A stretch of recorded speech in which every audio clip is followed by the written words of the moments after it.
tenemos un invitado de lujo, el doctor Ricardo San Juan, integrante de la Cámara Federal de Apelaciones. ¿Cómo le va, doctor? Muy bien, Germán, un gusto verte. ¿Cuántos años en la magistratura? 40, el 5 de mayo. 40 años, 40 son muchos, años.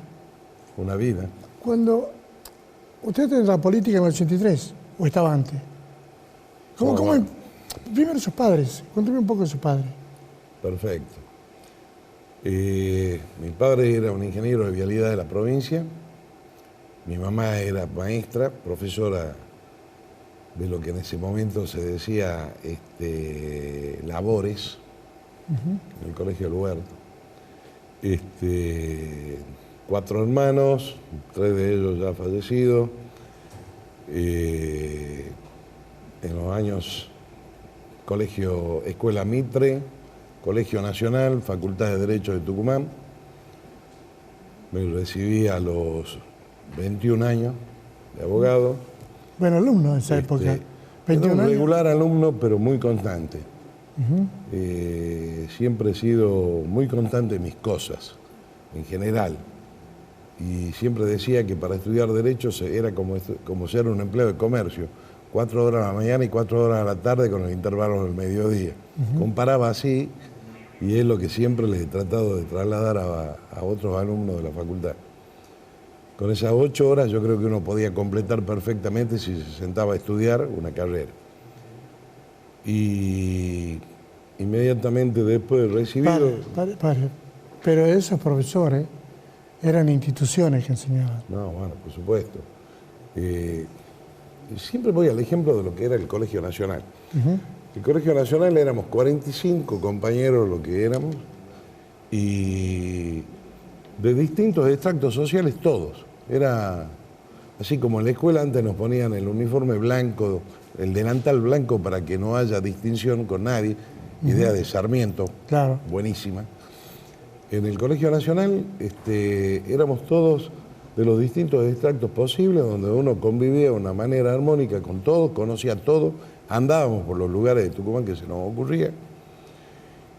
Y de esas promociones, de los años 70, 71, más del 50, 60% terminaron siendo profesionales hasta el día de hoy.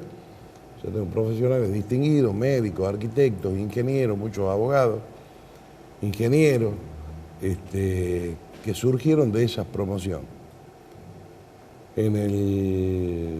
Terminada la carrera, ejercí la profesión un tiempo.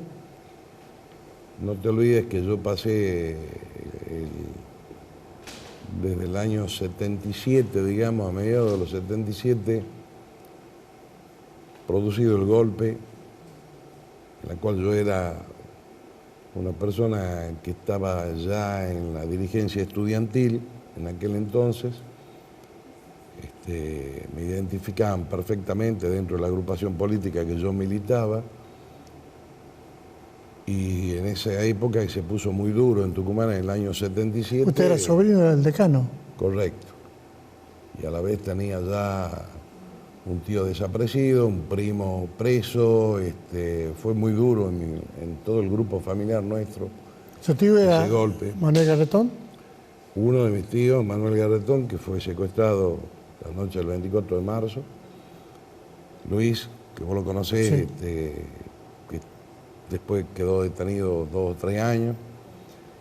Y Carlos, que se exiló al Uruguay cuando fue el golpe, un poco antes del golpe, ya mi tío Carlos se fue de Tucumán, era el decano de la Facultad de Derecho. Y yo en los años 77 también, por las mismas razones, me fui de Tucumán a vivir a Buenos Aires, y estaba incluido en el famoso artículo 8 del Estatuto de la Reorganización Nacional, lo cual era persona no deseable, como le pasó a muchos profesores, periodistas y muchísima gente de la Argentina. Me fui a Buenos Aires, no podía ejercer la profesión, porque figuraba en ese artículo 8 y si me identificaban, claro, podía perder la libertad seriamente, en el mejor de los casos perder la libertad. Y bueno, mi suegro tenía una distribuidora de mercería en Buenos Aires, trabajé de eso, de viajante, esos años. ¿Vendiendo ropa? No, mercería, o sea, vendía cierres, todas las cintas que vos ves en una mercería, viajando por la provincia de Buenos Aires. Y así como renegué en ese momento de hacer eso, hoy soy un agradecido de haberlo hecho, porque me dio una experiencia totalmente diferente de vida. Ya tenía un hijo, en Buenos Aires nació mi hija, y cuando en el año 79, 80 diría, empezó a aflojar un poco la dictadura, por razones de trabajo de mi mujer, volví a Tucumán, diciendo yo política no quiero saber más nada, que esto y lo otro, la pasó muy mal. Y sin embargo, vino la interna de los partidos políticos, cuando vino la apertura. Claro. Y ahí creo que vos ya conocés parte de esa historia, porque quien decía que no iba a meterse más terminó siendo apoderado de una lista de la de Fernando Riera, con la cual se obtuvo la gobernación en el año 83. Fui concejal del PJ a nivel nacional, antes de las elecciones presidenciales que ganó Alfonsín. Y vino la derrota de Luder, la asunción de Alfonsín. El 10 de diciembre asumieron los gobernadores de provincia, entre ellos Riera. Sí. Al otro día yo estaba jurando como secretario de Gobierno y Justicia de la provincia. Tenía 26 años, Germán.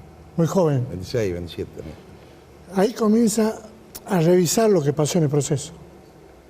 Bueno. Vamos a esa secuencia, porque es una historia interesante. Listo. Hay una cosa, no sé si, ¿por qué nos cuesta revisar para todo eso? Revisar toda esa historia desde el 73 en adelante. ¿Por qué cuesta a los argentinos? Por distintos factores, principalmente, muchos por miedo. La transición de la dictadura a la democracia fue durísima. Había una sociedad diezmada, asustada, con mucho miedo, con mucho temor. Y ese temor se trasladó a todos los aspectos. En lo político, ni qué decirte. En lo profesional, con más razón. Y adaptarse a vivir a democracia de todo aquello que habíamos pasado esos años tan duros, no fue una cosa sencilla, aprender que era un Estado democrático. A mí me molesta seriamente cuando veo que el 24 de marzo se festeja, de alguna manera, el golpe de Estado, cuando deberíamos estar de luto todos los argentinos. Claro. O sea, el día que murió lo más importante de la República, que fue la Constitución. Claro. Ni más ni menos. Más las secuelas de muertes que hubo, detenidos, etc. Murió la Constitución. Bueno, volver a adaptarse, a vivir en democracia, con toda esa secuela del pasado, no fue una cosa sencilla. Yo me acuerdo que el primer día que entré a la Casa de Gobierno, cuando ya me designaron secretario de Gobierno y Justicia,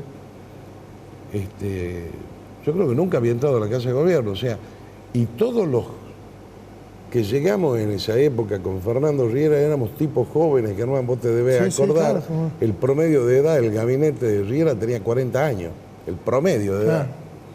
Salvo el caso de Jiménez Montilla, que era el ministro de Gobierno un poco más grande. Navarro era ministro de Economía, tampoco era un tipo grande. El promedio de edad era 40 años.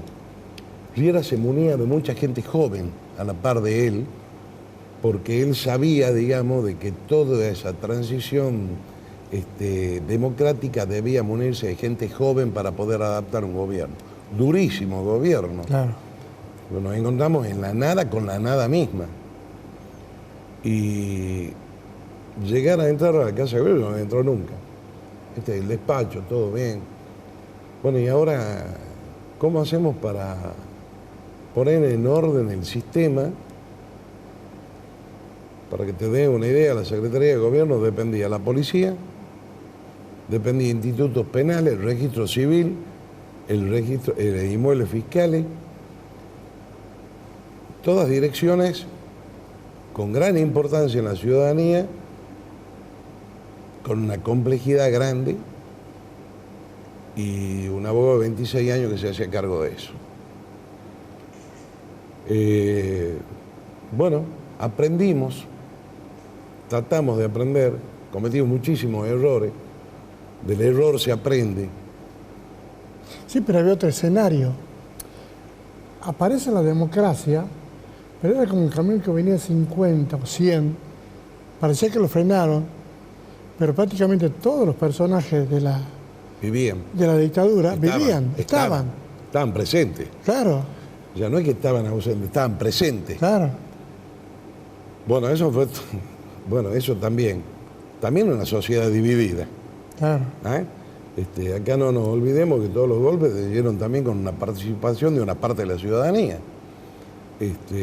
Obviamente que no todos aplaudían el regreso de la democracia, esta es la verdad. Y encontrarnos en ese escenario fue una cosa compleja, porque todo esto que habían perdido el poder sentían que todavía lo tenían, sí, y lo ejercían de una manera violenta. Con mensajes, con amenazas, de alguna manera siempre te llegaba algo. ¿Te imaginas la policía de Tucumán, que había sido armada, creada y diseñada durante el proceso, estaba instalada con una militarización absoluta cerebral, y cómo haces las fuerzas de seguridad de la democracia? Donde ya antes no existía la orden de allanamiento, ahora había que pedir la orden de allanamiento, donde antes había las detenciones de manera brutal y ahora las detenciones tenían que ser de forma legal. Armar el poder judicial de la provincia. Nuevo. Nuevo. Claro. Todos los jueces se fueron. Diseñar de nuevo la estructura de todo el poder judicial. Tratando también, no hay que negarlo, de que tanto la Unión Cívica Radical, Vanguardia Federal y el justicialismo también querían instalar sus jueces de alguna manera. Era tratar de complacer limitadamente y tratar de elegir personas de la mejor manera posible. Conflicto. Hablar con cada diputado, había 2 cámaras en Tucumán, no era el sistema unicameral, acordate que existían diputados y existían senadores. Los senadores eran los que daban el acuerdo, pero los diputados eran los que tenían el territorio. O sea, había que... presionaban. Obviamente. Y había que tratar, no te digo de complacer, pero sí por lo menos tratar de mediar entre las apetencias de uno y otro para armar todo un poder judicial completo. Desde la Corte hasta el último juzgado de paz. Claro. Bueno, se realizó dentro de todo en pocos meses eso, ese diseño se hizo, se puso en marcha, empezó a funcionar, fue bastante rápido dentro de todo, había senadores muy capaces. Yo me acuerdo que yo trataba mucho con la doctora Guraib de Aguali, que era de la Unión Cívica Radical, que había sido defensora en los tribunales de la provincia, y aprendí de ella mucho en el sentido de lo que podía ser el diseño de una buena justicia. No fue perfecta de ninguna manera los primeros tiempos, vos te recordarás después la cantidad de jueces que fueron excluidos o procesados, algunos de ellos, otros con juicio político. Y el Chueco Martínez estaba... No, teníamos un cuerpo de senadores extraordinarios, estaba Martínez, también de la Unión Cívica Radical, y también lo tenía Martínez del peronismo, lo tenía a Miguel Nasur, diputado, lo tenías a Cacho Sangeni, Caenel, todos esos nombres que recordarás vos, que eran los pesos pesados más jóvenes que había dentro de la Cámara de Diputados. Y en senadores había personas muy formadas, y con un enorme cuerpo político, porque cada uno tenía un cuerpo político. Tenía una convicción política bárbara. No solo que tenía una convicción, tenía territorio. Entonces, había que tratar de amalgamar todas esas piezas para diseñar un poder judicial. Así pasó lo mismo con lo que fueron las fuerzas policiales, con el Instituto Penitenciario y con todas las otras reparticiones que dependían de la Secretaría mía. Ahí, Riera tuvo una convicción desde el primer momento de que las violaciones a los derechos humanos de lo que había sucedido en Tucumán no podía quedar aparte. No había Secretaría de Derechos Humanos, o sea que la Secretaría de Gobierno asumió de alguna manera Claro. ese reto. Y fíjate vos que antes de la constitución de lo que fue después la CONADEP, Tucumán tuvo su primera ley, que fue la creación de la Comisión Bicameral de Derechos Humanos. Estos eran senadores, diputados y un miembro del Ejecutivo, que era yo. ¿En qué consistía? En recibir las denuncias de todos aquellos que de alguna manera habían sufrido persecuciones, desapariciones, etcétera, durante el proceso militar. Gente que no quería ir a la justicia y no quería ni a la justicia, claro, ni a la policía. Claro. Entonces había una oficina atrás mío en la Secretaría de Gobierno, con el escribano Luis Monti, que era el que diseñó también en parte de lo que fue la recepción de denuncias, y las denuncias se hacían ahí. Y empezamos a recibir gente y a escuchar las tremendas historias familiares que contaban. Que uno, a pesar de haberlo vivido, no dimensionaba otras cosas que habían sucedido o el terrible martirio que habían pasado algunas familias. Bueno, esas primeras denuncias las recibimos nosotros, se las trató en la Comisión Bicameral de Derechos Humanos, a una por una, y forman parte de un capítulo de lo que fue la CONADEP cuando realizó su informe final. Bien. ¿Muchas amenazas? ¿Recibieron amenazas? Absolutamente.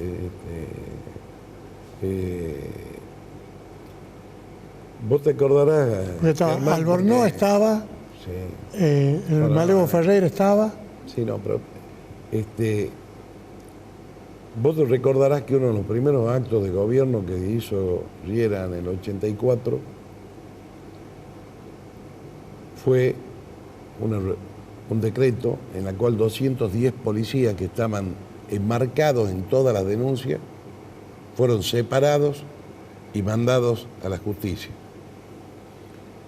Eso fue el escándalo, primer escándalo policial en Tucumán. Claro. Vos fuiste testigo, así que sí, sí, te debés acordar bien lo que fue eso, terrible. Terrible porque la policía era intocable en ese momento. Absolutamente intocable, y aparte eran grupos armados, bandas armadas, por así decirlo, con otros intereses ya, donde estaba incluido el secuestro, la extorsión y otros tipos de delitos más. O sea, los que habían quedado como mano de obra desocupada, claro, pero todavía vistiendo un uniforme policial, lo empezaron a ocupar como bandas organizadas. Muchos de ellos, de los 210, un gran escándalo nacional eso, donde recurrimos al gobierno nacional en su momento para pedirle ayuda por el levantamiento que había en Tucumán. Se mandaron fuerzas federales, Policía Federal, Gendarmería, para tratar de sostener la seguridad en la provincia. Llegó la toma de la jefatura y en ese momento, creo que fue septiembre, octubre de ese año, 84, yo pensé que eso que había sucedido en la provincia era un inconveniente para Riera y le presenté mi renuncia como secretario de Gobierno y juntamente conmigo la del doctor Jiménez Montilla. Y fueron aceptadas. Fue la famosa historia que Riera fue a la jefatura de policía y decía que si había algún muerto, esto, lo otro, él se suicidaba. Sí, se pegó un tiro frente a casa de gobierno. Yo respeté absolutamente lo que había tomado como decisión Riera, pero también creí de que era el momento mío de irme. No por sentirme traicionado en mis ideales, porque la idea había sido de todos, o sea, claro, no era mía sola, sino por el hecho de que yo pensé de que políticamente no era conveniente. Aparte me odiaban, claro, hermano, esa es claro, la verdad. La derecha argentina en ese momento en Tucumán odiaba todo eso. Yo no sé si eran de derecho o qué eran, pero la verdad fueron momentos muy duros para mí y toda mi familia, esta es la verdad. Bueno, terminó esa función. No seguí alejado de la política de ninguna manera. Y en el año... Hacemos una pausa ahí. Dale. Bien, hacemos una pausa y ya volvemos para seguir hablando con el doctor Ricardo San Juan.